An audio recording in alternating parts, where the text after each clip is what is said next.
Welcome to Tutors Plus IB English with me, Dexter Haywood, an IB English tutor, examiner, and workshop leader.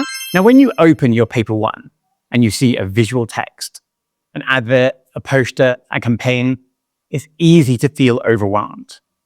Many students don't know what to look at or how to move from description into analysis. So today, I'm going to give you a simple method that works for any visual text.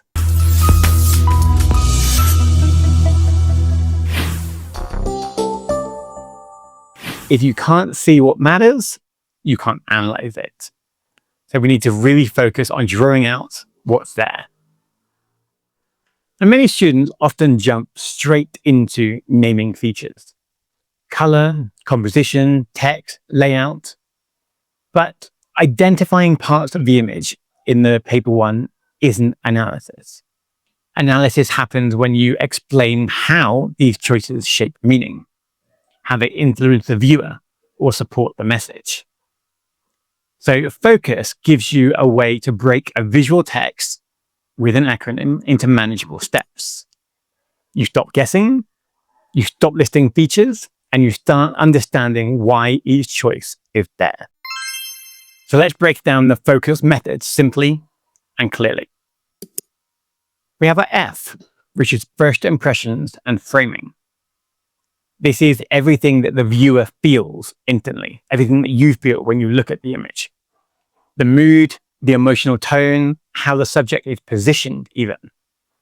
The framing tells us how close we're supposed to feel.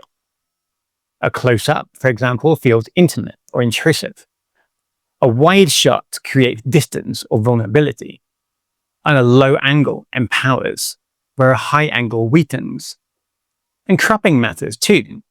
What's left outside the frame can be as significant as what's inside the frame. Your first impressions when you look at the image are never random. It's the starting point of your interpretation, the idea that you will explore in your paragraphs. Then we have the O, organization and composition. Composition tells the viewer where to look and in what order. And it's not about memorizing art terms either. It's about understanding the direction. So you can comment on the focal point, which is the first element that your eye lands on. The reading path, whether it's left to right, top to bottom, or Z shape even. The rule of thirds, placing subjects along grid lines, creates balance or tension, for example. Or vectors, like these invisible lines that are created by gaze direction or by objects. And you can talk about negative space, the empty areas in an image that create isolation or simplicity. And so remember that organization matters. How is my attention being controlled is a crucial question you need to be looking into here. And remember that good analysis follows the eye. Then we have the C in focus, the color, the contrast, and the tone. The color shapes mood instantly, before you even process the details. Look for warm colors, which are energetic, urgent, or dangerous. Or cooler colors, which are calm and distant, or lonely. The saturation of the light, is it bright? Is it intense? Is it muted or reflective? The contrast, is it high to make it dramatic, or is it low contrast to make it softer? Look at the lighting. Is it harsh light, bright light, or is it a soft light that comforts? Or darkness even, that isolates? The color is one of those strong emotional tools in visual communication that you really need to be looking into. Then we have a U of focus, understanding through the text. If there is text, there isn't always. But if there is text, there's almost always the clearest signal of the message and the purpose of the text you're looking into. So think about headings or slogans. What idea are they pushing?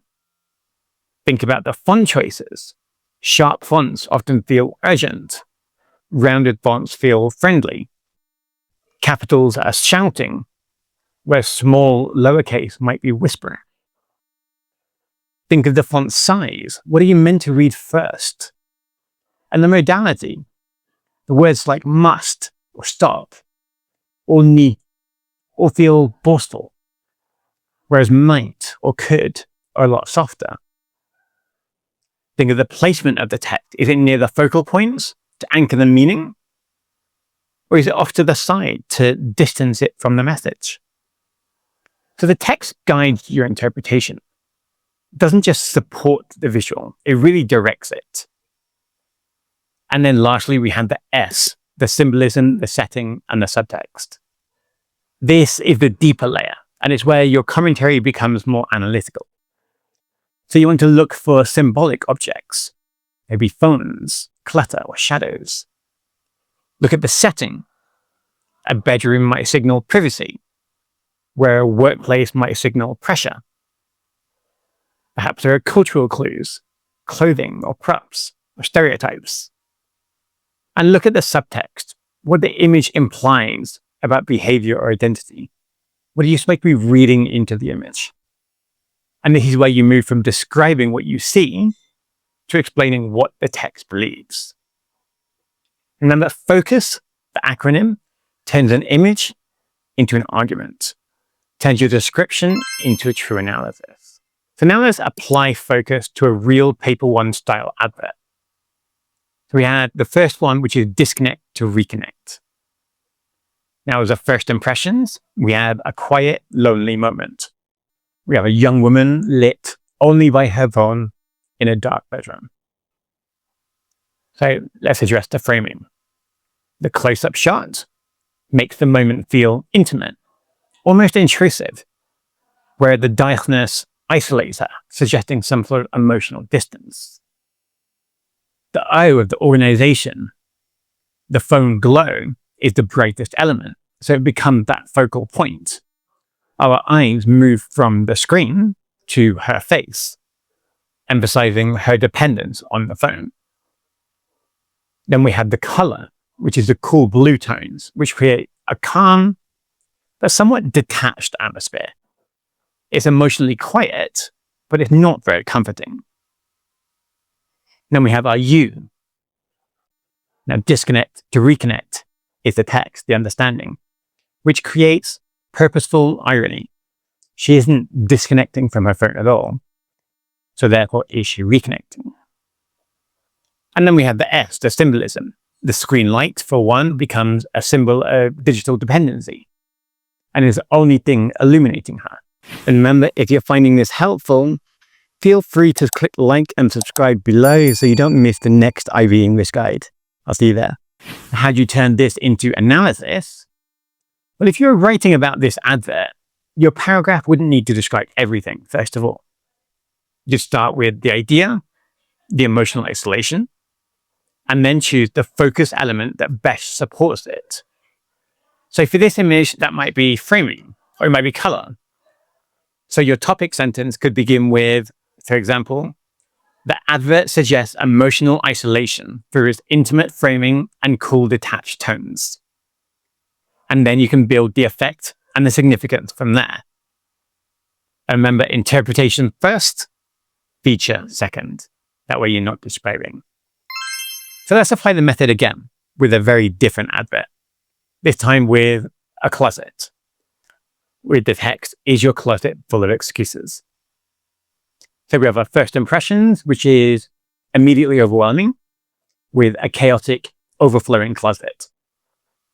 With the framing, which is the F, which the framing cuts away all of the outside context, and it creates a very boxed-in, claustrophobic feeling.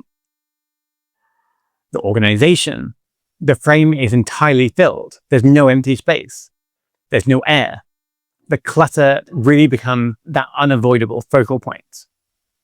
And the color, they are bright, saturated colors which clash and compete against each other for attention, reinforcing a very visual and emotional overwhelm. The U, the text, is your closet full of excuses. And it reframes the mess as emotional avoidance, not just untidiness. And then the symbolism.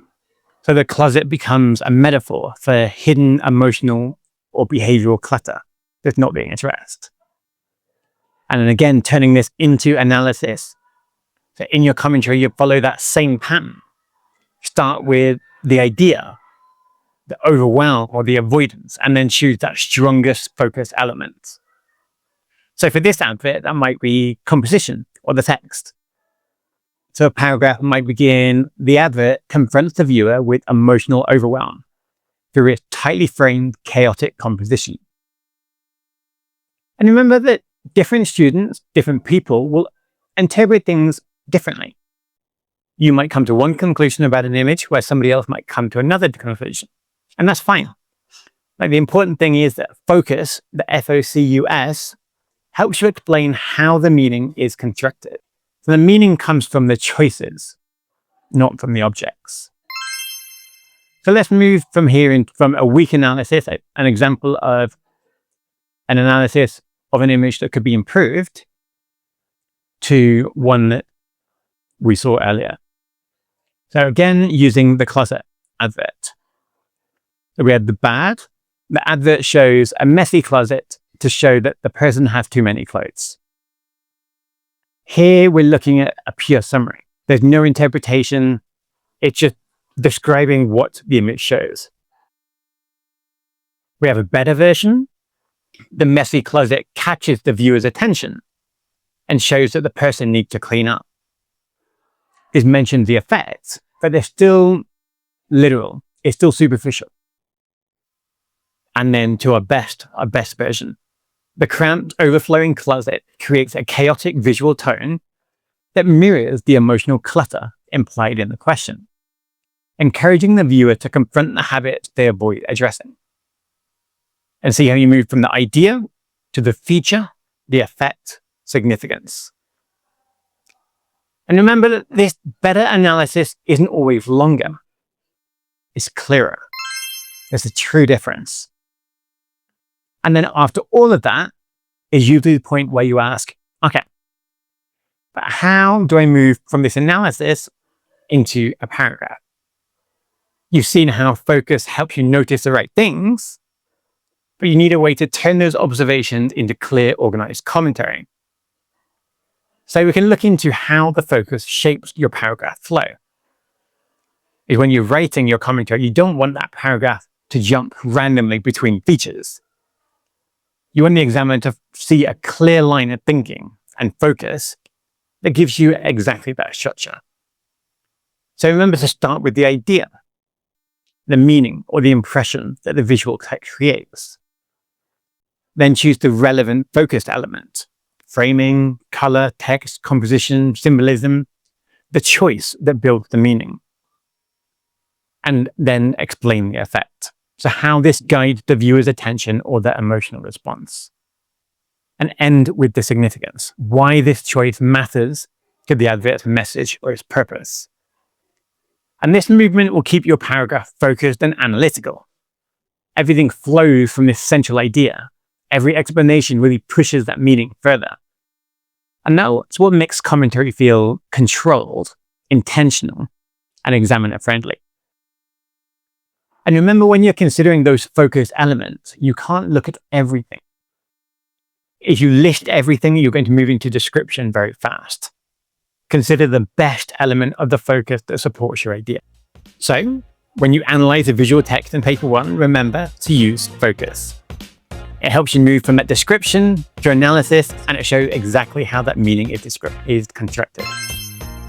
And if you want help testing your paper 2 choices or building comparison plans that actually work under exam conditions, that's exactly what we do at Tutors Plus IB English. And you can practice that with me, Dexter Haywood, or another IB English specialist. And if this helped, feel free to like and subscribe below so you don't miss the next breakdown. Thank you.